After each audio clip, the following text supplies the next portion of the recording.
Hi friend, तर आज मस्त अशी मी रेडी झाली होते. रोज तर जशी आहे तशी तुमच्यासमोर असते, पण म्हटलं आज चला थोडंफार आपण मेकअप वगैरे करूया. तर त्यानंतर इकडं मस्त अशी पूजा वगैरे केली होती छान, आणि प्रसन्न वाटतं पूजा केल्यानंतर. मग इकडं गरमागरम आपलं भात आणि वरणचं जेवण वगैरे केलं आणि निघालेलो होतो आम्ही हॉस्पिटलला, कारण आमच्या मॅडमची तब्येत डाऊन झालेली होती, म्हणजे तिला सर्दी आणि थोडीफार ताप होती. मग म्हटलं चला जाऊन येऊयात दवाखान्यामध्ये, दाखवूनच घेऊयात, कशाला उगाच हाय गई.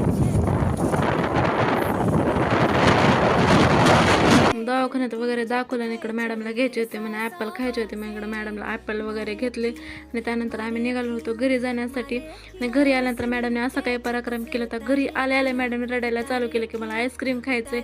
शेवट तिनं ऐकलं नाही. फायनली मॅडमने आईस्क्रीम आणलेलं होतं आणि मी रागवत होते, त्याच्यामुळे तिनं तशी डोळे दाखवून घेत होती, तोंड लपून घेत होती की मी रागवते, मग तिनं अजिबातच ऐकत नाही. तर तितका मस्त असा आपला पाऊस चालू झालेला होता, जोराचा पाऊस होता, छान मस्त पडलेला होता. 4-5 दिवसांना पाऊस पडला, तितकं आनंद. आणि संध्याकाळी इकडं मग म्हटलं चला चेहऱ्याची थोडी आपण साफसफाई करून घेऊयात, कारण खूप दिवस झालं काहीच लावलेलं नव्हतं. मग इकडं होममेड रेमेडी होते आणि सानूच इकडं म्हणत होते की मम्मा आता मी पण खूप मोठी झाले, मला पण लावायचं.